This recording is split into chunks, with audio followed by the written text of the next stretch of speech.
마태복음 26장 69절에서 우리 마지막 절 75절까지의 말씀을 한 절씩 교독하시겠습니다. 베드로가 바깥들에 앉았더니 한 여종이 나와 이르되 너도 갈릴리 사람 예수와 함께 있었도다 하거늘 베드로가 모든 사람 앞에서 부인하여 이르되 나는 너가 무슨 말을 하는지 알지 못하겠노라 하며 앞문까지 나아가니 다른 여종이 그를 보고 거기 있는 사람들에게 말하되 이 사람은 나사렛 예수와 함께 있었도다 하매 베드로가 맹세하고 또 부인하여 이르되 나는 그 사람을 알지 못하더라 하더라. 조금 후에 곁에 섰던 사람들이 나와 베드로에게 이르되 너도 진실로 그 도당이라 내 말소리가 너를 표명한다 하거늘 그가 저주하며 맹세하여 이르되 나는 그 사람을 알지 못하노라 하니 곧 달기 울더라. 함께 읽습니다. 이에 베드로가 예수의 말씀에 다구기 전에 너가 3번 나를 부인하리라 하심이 생각나서 밖에 나가서 심히 통곡하니라. 아멘.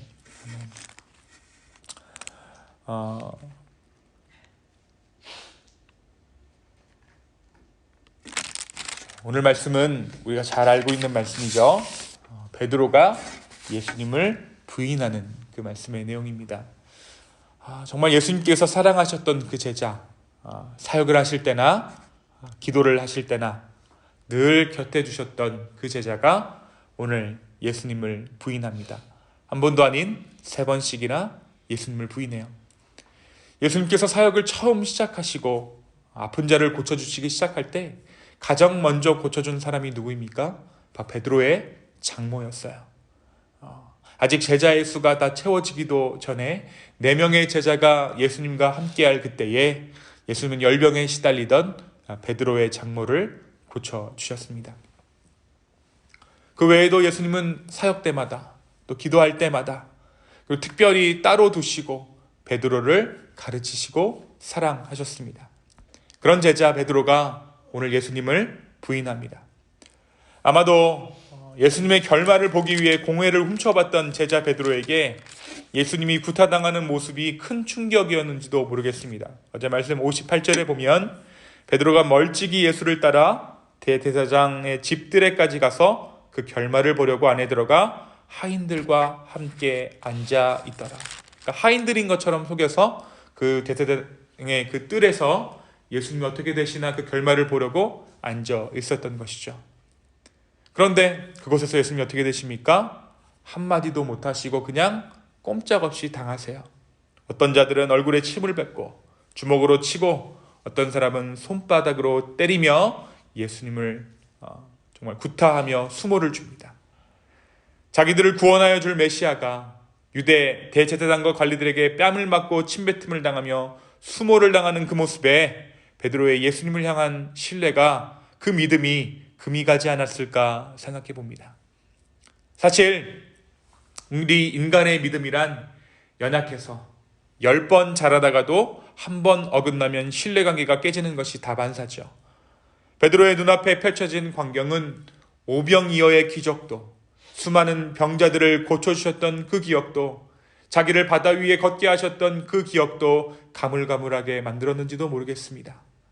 결코 힘있는 자의 강압에 의한 그러한 부인이 아니었습니다. 작은 소녀가 속삭이는 그 말에 베드로는 예수님을 3번이나 부인합니다. 그렇다면 왜 하나님은 베드로가 3번이나 부인하도록 냅두셨을까요? 1번, 2번 부인했을 때 정신을 차릴 수도 있지 않았을까요? 그것은 완전한 부인, 그것을 이야기합니다. 믿는 중에 못 믿는 부분 조금이 아니라 도무지 예수님을 모르는 베드로의 상황을 3번 부인이라는 과정을 통해 우리에게 보여주고 있는 것이에요. 사실 저와 여러분도 마지막 날 그때까지 가봐야 아니겠습니까? 막판에 예수님이 오셔야 진짜 오시는 것 아니겠습니까? 우리의 예배가 더 간절한 이유는 주님이 꼭 오셔야 하기 때문에 간절한 것 아니겠습니까? 그 불투명함이 우리의 믿음을 붙잡고 있는 것이죠. 이 베드로의 부인도 그렇습니다. 이 베드로의 부인함은 실제로 예수님을 보고 믿은 자도 동고동락하고 그와 함께 동행했던 자라 할지라도 예수님을 부인할 수 있다, 예수님을 부인하는 삶을 산다라는 것을 우리에게 보여줘요. 다시 말해 아무리 강력한 믿음의 소유자라도 결정적인 순간에 자기 목숨 앞에, 자기 이익 앞에 예수를 부인할 수밖에 없다는 것입니다.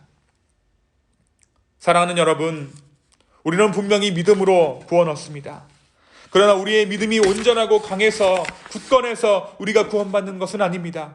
그 믿음을 의롭다 인정해 주시는 예수 그리스도의 은혜로 우리는 구원함을 받는 것이죠. 제가 주일에도 말씀드렸듯이 세상의 마지막 날에 모든 것이 끝나고 예수님께서 돌아오실 그때에, 이 땅에 다시 오실 때에 우리는 해방감을 누리게 될 것이에요. 진정한 자유를 누리게 될 것입니다. 그것은 다름 아닌 우리의 연약하고 부족한 오류받은 믿음으로부터 우리가 놓이게 되는 그러한 해방일 것입니다. 물론 우리가 죄악 가운데 놓이게 되는 그 해방도 있지만 우리의 믿음 역시 죄악 가운데 영향을 받고 있기에 우리는 우리의 연약한 믿음으로부터 노임을 받게 될 것입니다. 온전한 주님을, 완전하신 주님을 죄악 많은 우리의 믿음 안에 담을 수가 없어요. 그래서 어떻습니까? 우리가 나이 들면서 조금씩 예수님의 다른 부분들이 보이기 시작하잖아요. 우리가 그리고 장성한 분량에 이르렀을 때 우리의 고난도 하나님의 축복입니다 라고 말할 수 있는 것처럼 우리는 겨우겨우 믿어내는 것뿐입니다.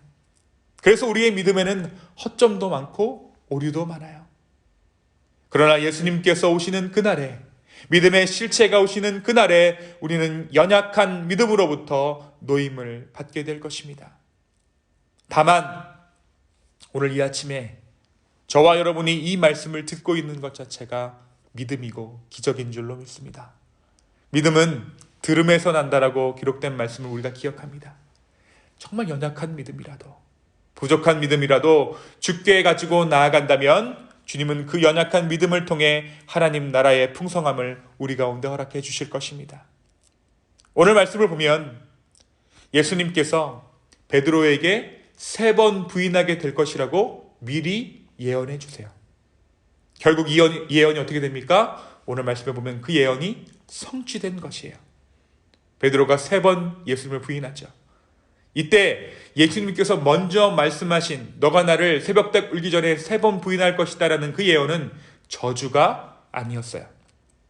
이 3번의 부인은 후에 부활 후에 예수님께서 베드로를 만나 다시 베드로로 하여금 예수님을 시인하게 하는 진정한 거듭남의 과정이었습니다. 또 오늘 말씀해 보십시오. 베드로가 75절에 보면, 마지막 절의 말씀을 보면, 이에 베드로가 예수님 말씀에 다굴기 전에 내가 3번 나를 부인하리라 하심이 생각나서 밖에 나가서 심히 통곡하니라. 이 눈물이 어떤 눈물이었을까? 괴로움의 눈물은 아니었을까요?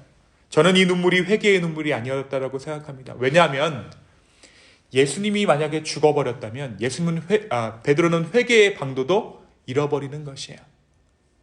예수님이 나중에 부활하셔서 찾아오셨기에 베드로가 회개할 수 있고 용서를 구할 수 있었겠죠. 다만 베드로는 자신이 너무나도 한심해서 3번이나 부인했다는 그 자책감에 울고 있었다는 것입니다. 그러나 예수님의 부활이 베드로의 회개를 가능하게 합니다.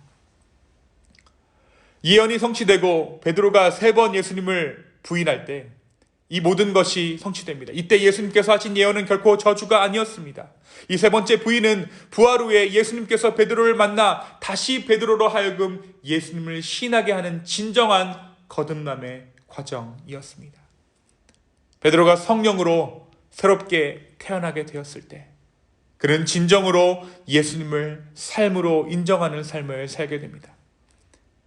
우리가 살다 보면 믿습니다 하지만 결정적인 순간에 예수를 배반했던 그의 인생이 바울에게 힐난을 받기도 하고 또 바울보다 많은 성경을 쓰지도 못했지만 교회의 수장으로서 순교를 감내하는 인생을 살게 되었다는 것이에요. 이제 그에게 신앙이란 아첨이나 이벤트 혹은 단회적 고백이 아닌 삶이 되었고 인생이 되었습니다. 사랑하는 기쁨의 교회 여러분, 저와 여러분도 때때로 예수님을 모른다 할 수 있습니다. 모르는 척하며 살아갑니다. 그러나 그런 우리를 위해 예수님은 십자가를 지셨고 부활하셨습니다. 오늘 이 베드로의 눈물이 헛된 눈물이 아니라 진정한 회개의 눈물이 되게 하신 분이 누구입니까? 바로 예수님이세요. 예수님이 부활하셔서 베드로 가운데 다시 나타나셨기에 이 눈물이 회개의 눈물이 될 수 있었다는 것입니다. 저와 여러분이 오늘 우리가 이렇게 기도하는 것이 믿음의 기도요, 정말 응답받은 기도가 될 수 있는 이유도 이와 같습니다. 하나님께서 살아계셨기 때문에, 예수님께서 부활하셨기에 우리의 기도가 진정한 기도요, 회개의 기도이 되는 줄로 믿습니다.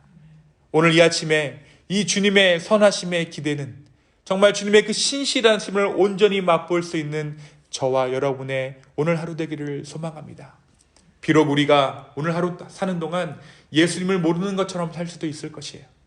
순간순간에 살다 보면 예수님을 까마득히 잊어버리고 살 수도 있을 것입니다. 그러나 우리의 믿음을 믿음되게 하시는 분, 우리의 삶을 하나님 나라로 만드시는 그분, 그 예수 그리스도를 붙잡는 오늘 이 아침에 기도 시간 되기를, 우리의 말씀 묵상 되기를 예수 그리스도의 이름으로 축원합니다. 이 시간 함께 기도하시겠습니다. 주님, 베드로가 예수님을 부인했듯이 우리도 예수님을 부인하며 살아갑니다. 한 번, 두 번, 세 번 예수님을 도무지 모르는 자들처럼 죄를 짓고 살아가고 은혜의 그 시간들을 잊어버리며 살아갑니다. 그러나 그 부활하신 주님께서 우리의 회개가 참된 회개되게 하시고 우리의 삶이 하나님 나라가 되게 하심에 주님 감사합니다. 주님께서 우리에게 행하신 그 일을 감사하는 오늘 이 하루 되게 하여 주시옵소서. 내가 주님께 무엇을 하였습니다 라는 고백이 우리의 삶의 고백이 아니라 주님께서 우리의 삶 가운데 이것 하셨습니다 라는 그 복음의 삶을 우리가 살 수 있도록 주여 우리의 마음을 인도하여 주시고 우리 가운데 함께하여 주시옵소서. 주님, 다시 한번 우리의 삶을 아버지께 드립니다. 주님, 우리의 시선을 주님께 고정합니다. 주여 우리의 삶을 인도하여 주시옵소서. 감사합니다. 이 모든 말씀 살아계신 예수 그리스도의 이름으로 기도하였습니다. 아멘.